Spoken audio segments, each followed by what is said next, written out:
तुम ही मेरी हो प्रिय, सुचितम सुख की खान।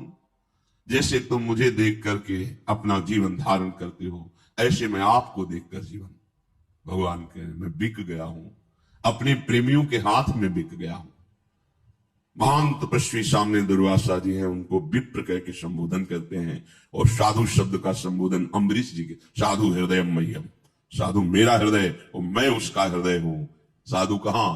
जहां प्रेम, जहां समर्पण, किंचन मात्र कोई गर्व नहीं, कोई अभिमान नहीं, कोई आशा नहीं। तुम बिक गए तो प्रभु भी बिक गए आप में। ये यथा माम प्रपद्यन्ते, कि मैं तो बिका हुआ प्रभु का दास हूं। तो प्रभु कह रहे बिका तुम्हारे हाथ में इन भावों के मोल, तो भी ऋण न चुका सका, कैसे तुले अतोल।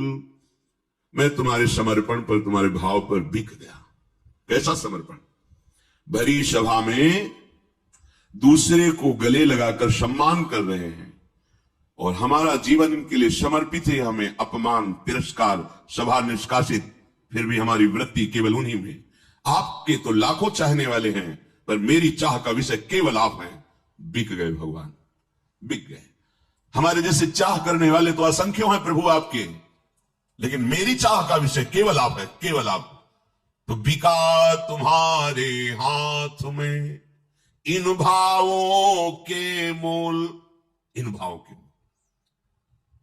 इसने अपना जीवन समर्पित कर दिया, अपनी चाह को रौंद दिया, और फिर भी मैं इसका आदर नहीं करता हूं, पर इसके मन में मेरे प्रति वही चाह, वही भाव। तो भगवान बिक गए, बिक गए। और फिर भी कह रहे मैं बिक गया तो भी मैं तुम्हारे प्रेम का ऋण नहीं चुका सकता, तो भी ऋण न चुका सका, कैसे तुले अतोल। तुम्हारा प्रेम अतोल है, सीमा रहित है। ऐसे कृपालु प्रभु हमारे हैं। यदि हम ये सब सुन करके भी अपने सच्चिदानंद प्रभु प्राणधन युगल सरकार के चरणों में सुख की चाह नहीं करते, शरीर सुख की चाह, भोगों की चाह, पद की चाह, मान प्रतिष्ठा की चाह, तो बहुत बड़ी भूल कर रहे हैं। यहां किसी की जय नहीं, किसी की पराजय नहीं, एक भ्रम है। यहां किसी का मान नहीं, किसी का सम्मान नहीं, एक भ्रम है, एक स्वप्न है। यहां कोई किसी को प्यार नहीं करता, कोई अपना नहीं, कोई पराया नहीं, भ्रम है। जैसे कांच के शीशे पे हमारे ही लाखों रूप दिखाई देते हैं, ऐसे एक ही सच्चिदानंद भगवान अपनी माया से समस्त रूपों में प्रकाशित हो रहा है। यहां न कोई दोस्त है, न दुश्मन है, न प्रिय है, न अप्रिय है। जब कोई स्थिति में पहुंचा तो ऐसी स्थिति आई, तो हम जिस मार्ग के पथिक हैं, हमें चाह करनी है, हमें सुख चाहिए, पर केवल प्रभु से चाहिए। बस ये बात देखनी। कहीं कहीं हमारा प्रेम ऐसा दूषित हो जाता है कि हम आपसे प्यार करते हैं तो सिर्फ आप हम ही से प्यार कीजिए। ये लौकिक है, अलौकिक नहीं है। अलौकिक प्रेम एकाकी प्रेम होता है। एकाकी प्रेम मैं आपसे करता हूं, सिर्फ आपसे, आप जैसा चाहो। आप हमारे अधीन नहीं हो, मैं आपके अधीन हूं। आपके सिवा स्वप्न में भी मन वचन कर्म से अन्य किसी का वर्ण नहीं होगा। आप हमारी तरफ देखो या कभी ना देखो, आप हमसे बोलो या कभी ना बोलो, पर हम बोलेंगे तो आपकी ही जय बोलेंगे, हम देखेंगे तो आपकी ही तरफ देखेंगे। इस प्रेम में भगवान अधीन होते हैं। हम 2-4 माला भजन कर लिए या उनके लिए कुछ, तो ऐसा लगता है कि हम एहसान कर रहे हैं। बड़ा विचित्र होता है, पर वो दोष भी ज्यादा नहीं कहा जा सकता, क्योंकि जैसे बालक है ना, मां कहती दूध पी, नहीं पिएंगे, वो प्रलोभन देती, तुम्हें फिर खिलौना दे देंगी, या वो भय दिखा दी, थप्पड़ मारेंगे, पी। तो बालक को लगता है मेरे दूध पीने से मैं एहसान कर रहा हूं मां का। बालक ही है ना, वो नहीं जानता है कि मेरी ही स्वस्थता और पुष्टता और तृप्ति के लिए ये भय और प्रलोभन दिखा करके मां अपने वात्सल्य के कारण ऐसा कर रही है। ऐसे ही मेरे भगवान, मेरे प्रभु, मेरे गुरुदेव भय और प्यार दिखा करके मुझे वो अमृत रसपान कराना चाहते हैं। हमारी एक बालक की जैसी दशा है। नहीं, ये हटाओ, विवेक से चलो, विवेकवान बनो। अभी समय आपको सुनने को मिल रहा है, एक समय लिख लो कागज में, ऐसा आएगा सत्य मार्ग सुनने को नहीं मिलेगा। चलने का उत्साह तो तब होना जब पता हो, सत्य मार्ग सुनने को नहीं मिलेगा। आगे शास्त्रों में भी वर्णन है। जैसे जैसे कलिकाल बढ़ेगा सत्य मार्ग श्रवण में भी नहीं आएगा। भगवान की इतनी बलवती माया है कि इस शरीर से परे, इंद्रियों से परे भी कोई सुख है, ऐसी कल्पना भी नहीं होगी। भावना तो और आगे की बात है। बड़े बड़े संयमी पुरुषों को भी डिगा देने की ताकत माया में है। एक वही उर्वशी जिसे देख करके विभांडक ऋषि का अमोघ वीर स्खलित हो जाता है, और वही उर्वशी स्वयं सेवा के लिए उपस्थित है। गांडीव धनुषधारी अर्जुन भगवान श्री कृष्ण की सखा, एक वृत्ति भी दूषित नहीं हुई, बलिहार। एक तरफ महान तपस्या से अमोघ ब्रह्मचर्य धारण करने वाला महात्मा, और एक तरफ द्रौपदी जी के पति, सुभद्रा जी के पति, नाग कन्या उलूपी के पति, बभ्रवाहन के पिता, चित्रांगदा के पति अर्जुन जी। ऐसा नहीं कि विषय सेवन नहीं किया, उनके सामने उर्वशी सेवा में उपस्थित होती है, एक वृत्ति भी दूषित नहीं हुई। ये किसका बल है? ये श्री कृष्ण बल है। ये तपस्या बल नहीं, ये श्री कृष्ण बल है। विभांडक ऋषि जो अमोघ वीर उनका, वो एक मृगी पी गई। ये तो मृगी है। शरद्वान का अप्सरा के दर्शन से सब जब वीरपात हुआ तो मूंज में गिरा, उसके 2 भाग हो गए। तो वही परम पावन, वहां कोई गर्भाशय नहीं है, कोई ऐसी जगह नहीं है जहां गर्भ पले, लेकिन अमोघ वीर का यही स्वरूप होता है। तत्काल एक कन्या, एक पुत्र, जो कृपाचार्य और कृपी की रूप। ये महापुरुषों का जो वीर स्खलित होता है भगवान के विधान में होता है, क्योंकि सृष्टि में ऐसे परम पावन महापुरुषों का प्रादुर्भाव, वो मृगी गर्भ प्रकट करके पधार गई। एक सींग और बहुत ही तेजस्वी बालक जिसका नाम ऋष्यशृंग, कल जिनकी चर्चा चल रही थी, उन्होंने अपने पिता के सिवा किसी को देखा ही नहीं। एकांत वन में बरगद का फल, पीपल का फल, ये कोई स्वादिष्ट थोड़ी होते, बरगदी, पिपले और भी कंदमूल फल, इससे उनका सेवन। यौवन अवस्था हुई, भयंकर तपस्या में रत, कोई विक्षेप ही नहीं, देखा ही नहीं, पिता के सिवा किसी पुरुष को ही नहीं देखा। स्त्री की तो बात जाने दो, भगवान व्यास देव जी स्वयं श्री कृष्ण स्वरूप है। श्री कृष्ण द्वैपायन भगवान व्यास देव जी त्रिकालदर्शी भगवान ही है, किसी पुरुष को ही नहीं देखा। ब्रह्म ऋषियों का अपमान होने के कारण अंग देश के राजा लोमपाद के यहां वर्षा होना बंद हो गया, अकाल पड़ गया।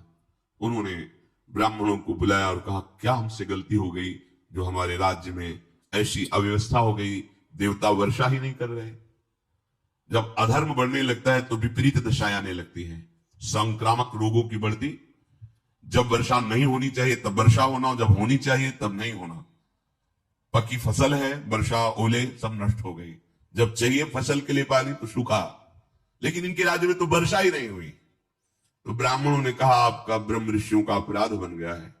अब कोई डरता ही नहीं है, किसी भी ग्रंथ की कोई भी बात को लेकर अवहेलना कर देना, किसी भी ऋषि को पक्षपात में सम्मिलित करके उनकी निंदा कर देना। महापुरुष जन किसी पक्षपात में नहीं होते, किसी जातिवाद में नहीं होते। वो समदर्शी महात्मा जो लिखते हैं तुम्हारे कल्याण के लिए लिखते हैं। अगर उनकी बात तुम मान लो और चल दो तो तुम ऐसी ऊंचाई पे पहुंचोगे कि जहां से वो लिखा है वो बात तुम्हें सत्य समझ में आएगी।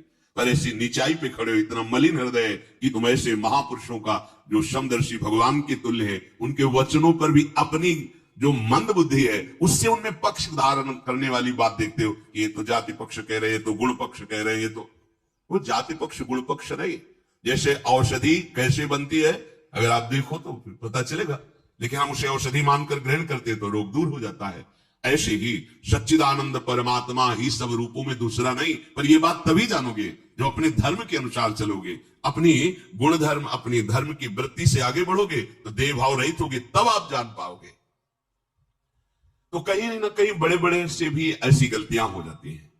तो शायद ऐसा ही लोमपाद जी से गलती हो गई, ब्रह्म ऋषियों का अपराध बन गया और उनके राज्य में वर्षा नहीं हुई। तब ब्रह्म ऋषियों ने ही विचार करके कहा कि यह अपराध तभी दूर हो सकता है, इस समय भूमंडल पर सबसे चढ़े बड़े तपस्वियों में ऋष्यशृंग हैं, श्रृंगी ऋषि।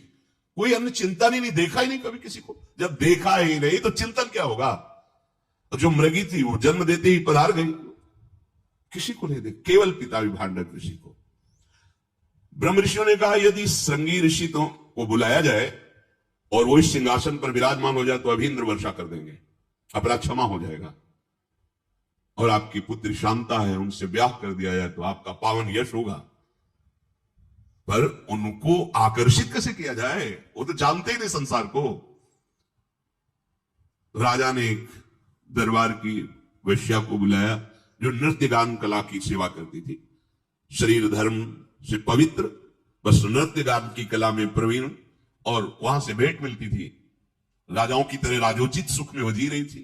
उसको आदेश किया कि आप अपने परिकर को लेकर ऋष्य श्रृंग को लुभाइए, उनके अंदर कामना जागृत कीजिए और फिर उनको राज्य मिलाइए। डर गई वो कि ऐसे महापुरुष का अपराध मुझे भस्म कर देगा, पर डर लगा कि अगर ना कहती हूं तो राजा मृत्युदंड दे देंगे, दोनों तरफ मरना है तो उचित यही है कि ऋषि की दृष्टि से मरे, और अगर सफल हो गई तब तो पूरा जीवन आनंद रहेगा, राजा अनुकूल रहेंगे। बहुत सी नवयुवतियों को उसने शिक्षा प्रदान की, ऋषियों के साथ कैसे वार्ता की जाती है, कैसे सामने जाया जाता है, कैसे उनको प्रणाम किया जाता है, क्योंकि राज दरबार की नृत्यांगना और ऋषियों के समीप जाना। राजा से कहा हमारे अनुकूल व्यवस्था कीजिए, उनका जो तुम्हें चाहिए बोल दीजिए, सब व्यवस्था। तो 16 कोस की एक नाव तैयार की गई, उसमें सब कृत्रिम बेल, कृत्रिम पौधे, कृत्रिम कुटिया, पूरा जैसे आश्रम जब तैयार हो गया तो बहुत दूर नाव रखी गई। गुप्तचरों से पता लगाया गया कि विभांडक ऋषि आश्रम में कब बाहर निकलते हैं। पता चला कि एक सप्ताह में वो कंदमूल फल लेने जाते हैं और उसी से सप्ताह भर, फिर इसके बाद वो उसका निरंतर भजन करते, जब दूसरा सप्ताह लगता है फिर हो जाते हैं। तो सूचना मिली गुप्तचर से कि अभी अभी निकले हैं फल मूल लाने के लिए। तो उसी वृद्धावेश्या की बहुत विवेकपूर्ण चतुर नव युवती, उसको पूर्ण शिक्षा दी गई थी। वो सात्विक वेश धारण करके ऋषि श्रृंग के पास पहुंची। ऋषि श्रृंग ने देखा कोई ऋषि पधारे हैं, वो जानते ही नहीं थे, उठकर खड़े हो गए, वो कांप गए। दर्शन मात्र से कहा कोई अपराध न बन जाए कहीं, भयभीत है अंदर से, पर बाहर से मुस्कुरा के समीप पहुंची और कहा आप कुशल से हैं, आपको वन में कंदमूल फल पर्याप्त मिल जाता है, आपके शास्त्र में और कोई रहता है, मैं सिर्फ आपके दर्शन करने के लिए यहां आई हूं। ऋषि श्रृंग बोले ब्राह्मण मैं और मेरे पिताश्री रहते हैं, पिताजी तो कंदमूल फल लाने गए, मैं अकेले आऊं, पर आप जैसे प्रकाशित हो रहे हैं वैसे मैंने कभी ऋषि नहीं देखे। मेरा पाद्य अर्घ एवं प्रणाम स्वीकार कीजिए। कुशासन बिछाया, इस पर विराजिए और ये बताने की कृपा करें कि आपका आश्रम कहां है, आपका नाम क्या है और ऐसे सुंदर ऋषि किस देश में रहते हैं। वो युवती बोली मेरा पास में ही बहुत बड़ा आश्रम है, तुम कभी गए नहीं इसलिए जानते नहीं हो। 3 योजन की दूरी पर मेरा आश्रम स्थित है। मैं दूसरे धर्म का हूं, तुम्हारे धर्म के अनुसार मैं नहीं चलता हूं। मेरे धर्म में तुमसे प्रणाम करवाना नहीं, प्रणाम नहीं करना, पाद्य अर्घ ये सब नहीं, ये मेरा नियम है। वो डर रही है कि ऐसा महापुरुष प्रणाम करेगा सारे सुकृत नष्ट हो जाएंगे। मैं आपके लिए बंधनी नहीं हूं, इसीलिए मैं स्वयं चल के आपके दर्शन करने आई हूं। ब्राह्मण यदि मुझे सुख प्रदान करना चाहते हैं तो आप कोई भी अपना आसन, कंदमूल, फल, प्रणाम, नमस्कार कुछ भी नहीं करेंगे, हां केवल आलिंगन कर सकते हैं। मेरे यहां ऋषियों में यह चलता है। ऋषि संघ ने कहा कि मेरे पिताजी भिलावा, आंवला, इंगूर, धनवन, पीपल और बरगद इनके फल लाते हैं, आप कुछ फल तो खा लीजिए। मेरा नियम है कि मैं दूसरों के फलों को नहीं पाती। मेरे पास फल हैं जो आपने कभी नहीं पाया होगा, आप पाइएगा। बड़े सुंदर सुंदर फल, अंगूर, जहां पीपली बरगदी खाने वाला बड़ा उनको स्वाद है, बड़े सुंदर सुंदर फल। तो उनका जल तो ले लीजिए हमारे आश्रम का, उनका हम जल भी अपना ही पीते हैं, हमारा नियम है। अगर आप पीना चाहो तो मैं आपको पिलाऊं, आज्ञा है आपकी। तो उनका दिखाओ तुम्हारा बड़ा सुगंधित सुवासित आशो फलों की रस से बनाया हुआ, जे ही पिया तो एक उन्मत्तता चली, आशो है उसमें तो नशा है। बस वो ऋषि संघ से कहने लगी हमारे साथ खेलोगे। एक गेंद निकाला, दूर मारना, उछलना, पकड़ना। अब वो खेलने लगे। वो बार बार उसने कहा था कि मुझे आलिंगन करने से ही केवल सुख मिलेगा, मैं और कोई सेवा स्वीकार नहीं करती। तो बार बार उसको हृदय से लगाते, अंक में भर लेते, फिर गाढ़ आलिंगन करते। ऐसे एकांतिक भजन में लगने वाले महर्षि के पुत्र को लुभावने लगे। ऋष्यशृंग के हृदय में आसक्ति को देखा, प्रिय लग रहा है। वो बार बार त्वचा को ऐसे देखते, अपनी त्वचा को देखते, कहते ऋषि आपकी इतनी सुंदर त्वचा, हमारी तो ऐसी है नहीं। क्योंकि त्रिकाल स्नान करने से न कोई साबुन न कोई अन्य, तो उससे मोटी त्वचा और सांवली हो जाना। क्योंकि त्वचा जब प्रकृति के सीधे वार को सहती तो रंग बदल जाता है। और हे ऋषि हमारी जटाएं तो, वो आपकी जटाएं सुगंध निकल रही है, बड़ी ही सुकोमल है, लंबी सांस खींचते हैं। आपके शरीर से तो सुख, क्योंकि इत्र आदि लगाए, मेरे शरीर में तो ऐसी कोई सुगंध नहीं। तुरंत गुप्तचर वहां खड़े हैं कि कहीं विभांडक ऋषि न पधार जाए। कई तरह के प्रश्न किए उनके शरीर को देखकर, जिसे कल चर्चा की थी। तुरंत इशारा किया कि वहां से महर्षि चल पड़े हैं। तुरंत उसने कहा कि बस मेरे स्वाध्याय और संयम का समय आ गया, मैं अपनी दिनचर्या के लिए जा रहा हूं, फिर कभी आपसे मिलेंगे। ऐसा कह करके प्रणाम किया। अब ये उदास बैठ गए, क्योंकि आशो भी पिए हुए थे। और ऐसा इतनी देर का संग, जन्म से लेकर अभी तक के महापवित्र हृदय में संस्कार आसक्ति के, देख लो कितना विचित्र है संस्कार। ऐसे महापुरुष का हृदय उदास हो गया कि मैं इन ऋषि के बिना जीवित नहीं रह सकता। उनको पता भी नहीं कुछ। बार बार आकाश की तरफ देखते हैं, लंबी सांस खींचते हैं। विभांडक जी आए, देखा ना ये अग्निहोत्र कर रहा है ना आसन में बैठा है, ये क्या, ऐसी स्थिति कैसी है। समीप आकर कहा कि अग्निकुंड में समिधाओं के द्वारा तुमने अपनी अग्निहोत्र की दिनचर्या सायं की नहीं, कोई भी सेवा का पात्र मार्जन करके नहीं रखा, क्या हुआ, तुम चिंता में निमग्न दिखाई देते हो। पहली बार जीवन में तुम्हें चिंता किस बात की? तुम्हारी ये स्थिति कह रही कि तुम अपनी स्थिति में नहीं हो, क्या हो गया? ऋष्यशृंग ने कहा पिताजी, बहुत ही तपस्वी तेजस्वी एक जटाधारी ब्रह्मचारी आए थे पिताजी। वो बहुत उदार हृदय के थे, बार बार मुझे अपने हृदय से लगा रहे थे। और उनकी आंखें इतनी सुंदर थी, उनका रूप इतना सुंदर था, उनकी त्वचा इतनी चिकनी थी, रंग गोरा था, जटाएं लंबी लंबी सुगंधित, और हमारी जैसी नहीं थी पिताजी। उनके शरीर से बड़ी सुगंध निकल रही थी, उनकी जटाएं सुनहली रस्सी और फूलों से, हमारी तो कभी ऐसी हुई नहीं। उनके गले में एक ऐसा था, वो कंठार धारण किए थे, बिजली सा चमक रहा था। और उनकी छाती पे 2 फल लगे हुए थे। विभांडक ऋषि आश्चर्यचकित हो गए, ये कैसे हो गया? मेरा भय किसी को नहीं लगा, और कोई आकर मेरे निर्मल पुत्र के हृदय में ऐसी भावना। पिताजी मुझे उनकी याद आ रही है, मैं विकल हो रहा हूं उनके चिंतन में। आपको आना सुन करके शायद वो अपनी नित्य कर्म के लिए, और जब वो जा रहे थे तो जैसे मेरी कलाई में रुद्राक्ष की माला है, तो उनकी चमकती हुई माला थी कंकड़, उनके पैरों से छम छम की आवाज आ रही थी। और वो ब्रह्मचारी हमें इतने प्यार से देख रहे थे। अब मुझे ये कुशा की कौपीन नहीं, वो चीर चाहिए जो ब्रह्मचारी पहने थे, और मुझे उस ब्रह्मचारी के पास रहना, आपके पास नहीं। कुछ क्षण का संग देख लो कैसा।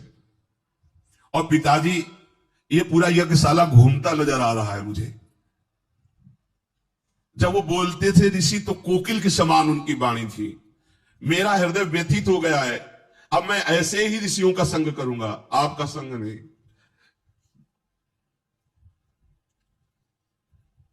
चारों ओर जब वो ऋषि घूम रहे थे, तो उनको देख करके मेरे हृदय में एक अद्भुत आनंद उमड़ रहा था। मेरी ऐसा लगता है कि चित्त वृत्ति का अपहरण हो गया है।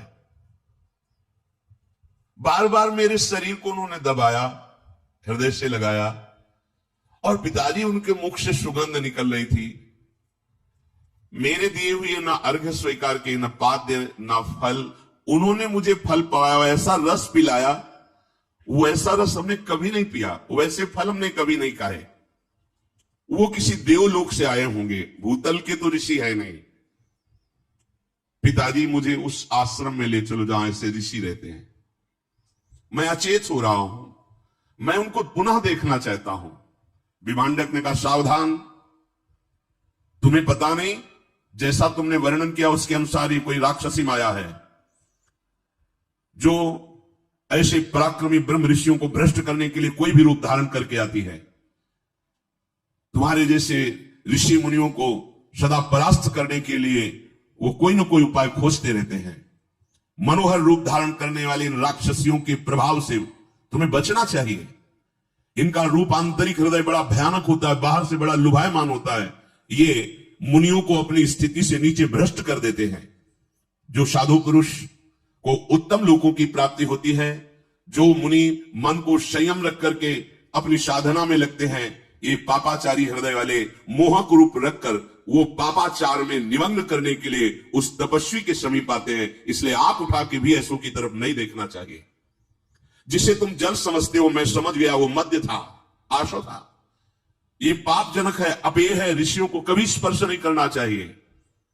ओहो, उस दुष्टा ने तुम्हारे धर्म को भ्रष्ट करने के लिए तुम्हें वो पेय पिलाया।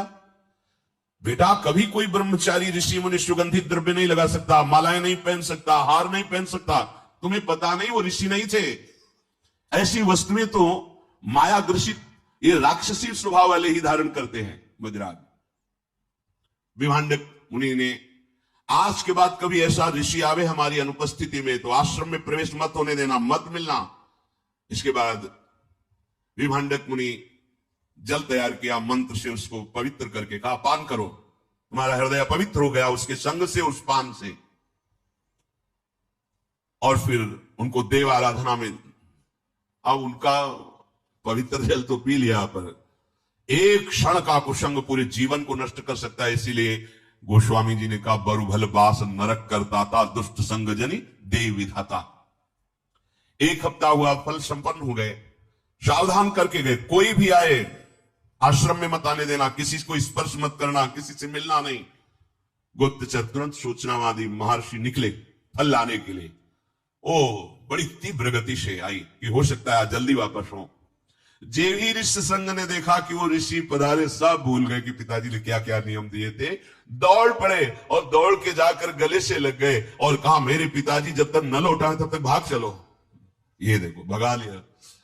अब वो कुछ नहीं बोल रही, वो स्वयं कह रहे हैं, जब तक मेरे ऋषि पिताजी वापस लौट के ना आए, हे ऋषिवर तुम भाग चलो, जहां तुम्हारे जैसे ऋषि रहते, मुझे उस आश्रम में ले चलो। महान तपस्वी परम ब्रह्मचारी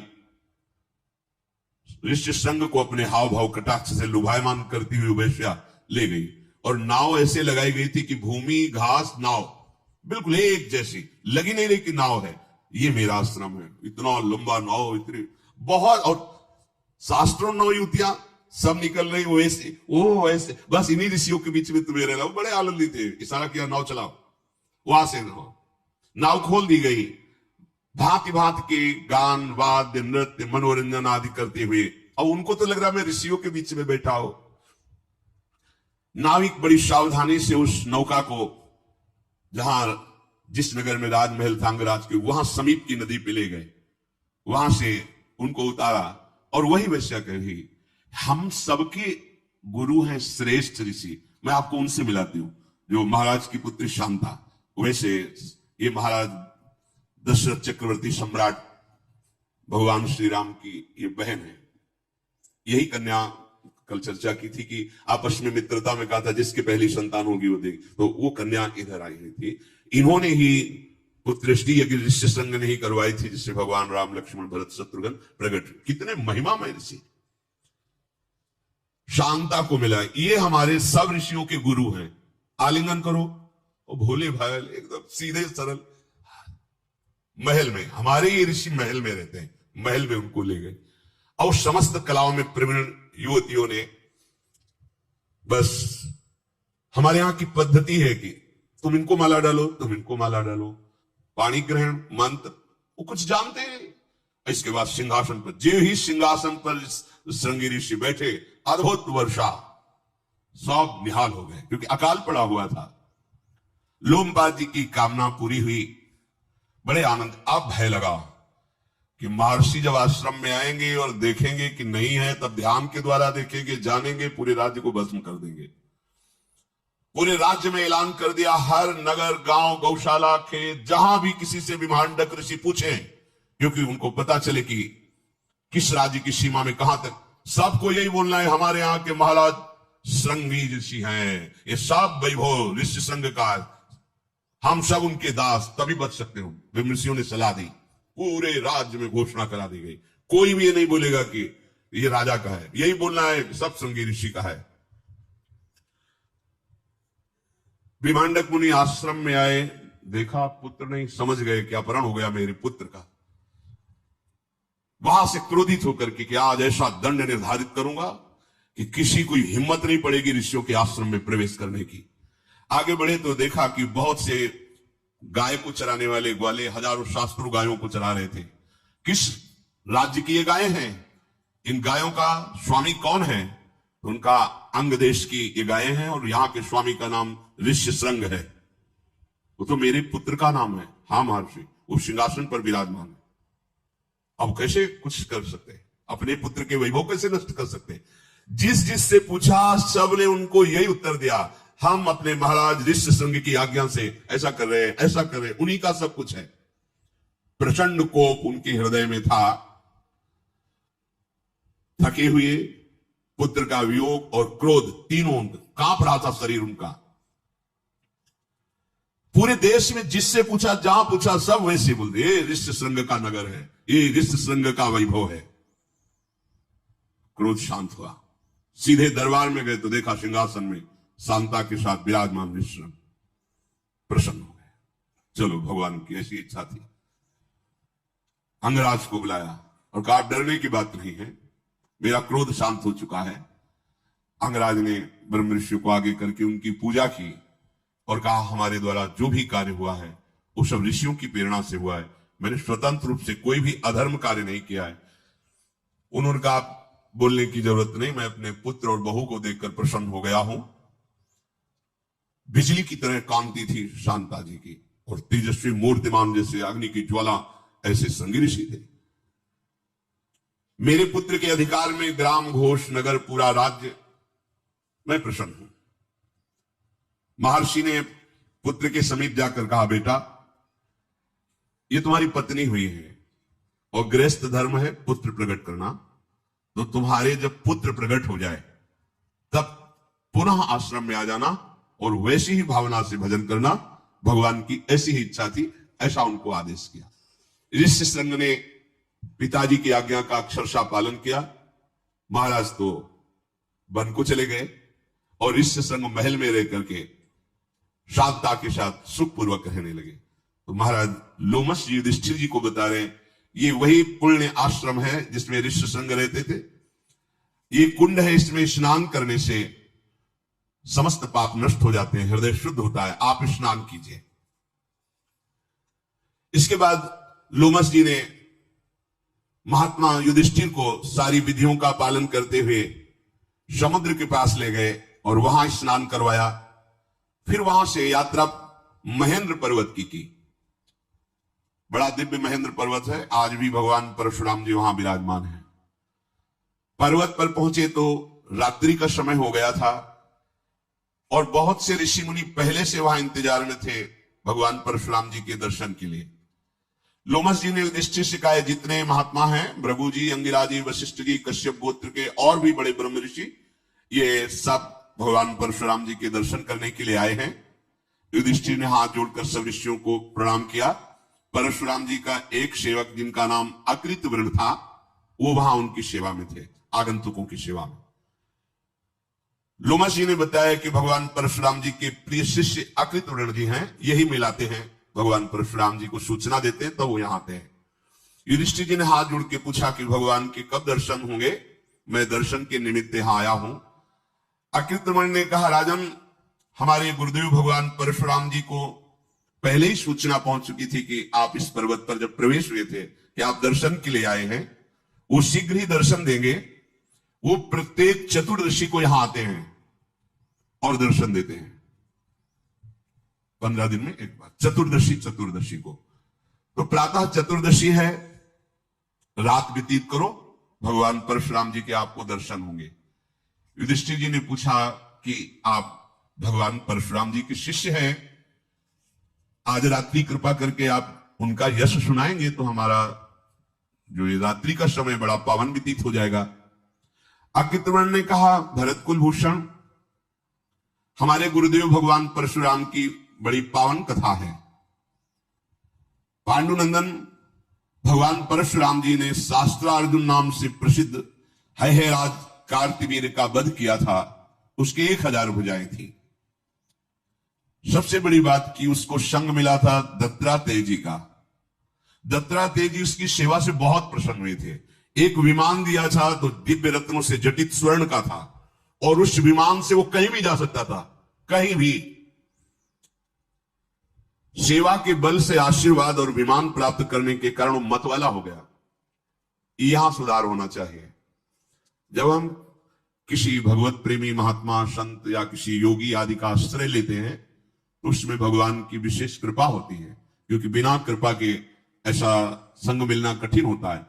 जब उनका समीपता प्राप्त होती तो हमारे हृदय में बिना साधना के आनंद होता है, ज्यादा प्रयास नहीं करना पड़ता भजन में। अगर आपको जलन हो रही है तो आप विपरीत चिंतन कर रहे हैं, नहीं तो आप संग का रंग देखिएगा। बिना प्रयास के आप विषयों पर विजय प्राप्त कर लेंगे, आनंद की अनुभूति होने लगेगी, पर आपको अभिमान हो जाएगा। यह सुधार, इसीलिए गोस्वामी जी ने कहा, गुरुपद पंकज सेवा तीसरी भक्ति अमान। गुरुदेव के पास, महापुरुषों का अमान होकर रहना अत्यंत आवश्यक है।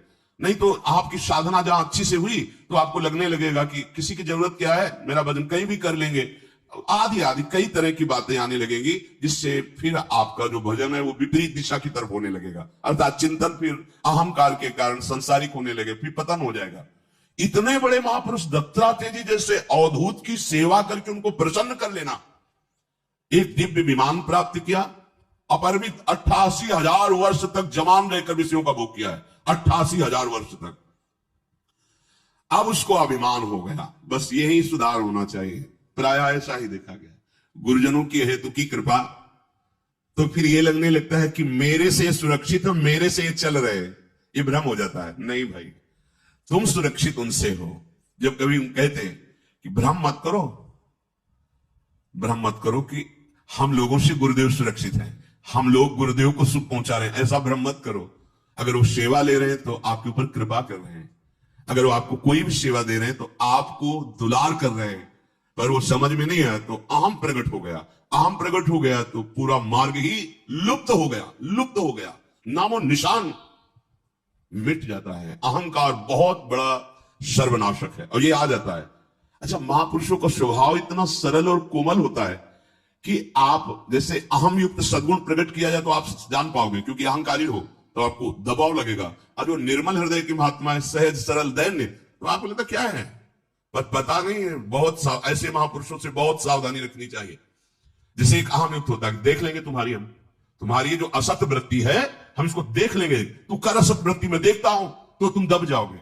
अच्छा, ये कि हम तो आपके योग्य ही नहीं है, आपने गुरु बना लिया है, हम तो बहुत सावधान। ऐसे महापुरुष से बहुत सावधान, मिटिया मेट हो जाओगे, जरा सा अपराध बन जाएगा। हमारे प्रति ऐसा गुरु सम्मान प्रति शब्द बोल दे तो तुम्हें प्रायश्चित करना चाहिए कि मेरे से कोई अपराध बन गया।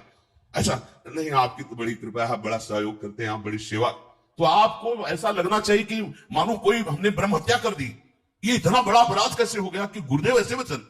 सब सुखी हो रहे, देखते तू जाके दिखा बोला असत मार्ग में, देखे कैसे तू चलता है, तो तुम्हें नाच पड़ना चाहिए। बल गया, अब माया परास्त नहीं कर सकती, मेरे ऊपर नजर है। पर महापुरुष बड़े सुहृद और बड़े दयालु और बड़े दैन्य होते हैं, तो हम अहंकारी उनके इस भाव को समझ नहीं पाते, उनकी सहज दैन्यता को नहीं समझ पाते। अब इसको इतना अहंकार हो गया कि दत्तात्रेय जी का आशीर्वाद, दिव्य विमान, भारी बल, वो प्रभाव से शक्तिमान हो। ये बहुत, किसी भी महापुरुष के समीप यदि कृपा का अनुभव हो रहा हो तो जैसे जैसे कृपा अनुभव वैसे वैसे दैन्य होते जाओ, उनकी निरपेक्षता बढ़ेगी और तुम्हारी आसक्ति बढ़नी चाहिए। हम लोग क्या सोचते हैं कि इतनी सेवा करते हैं, एक बार भी दुलार नहीं करते हमें। दूसरा आया तो हंस के बात करते हैं, दूसरा आया तो माला पहना दिया, रात दिन आज्ञा में कभी एक बार मुड़ के भी पीछे नहीं देखते हैं। बात सावधानी की समझ लेना। आंखों से देखना ही देखना नहीं होता, हृदय का देखना होता है।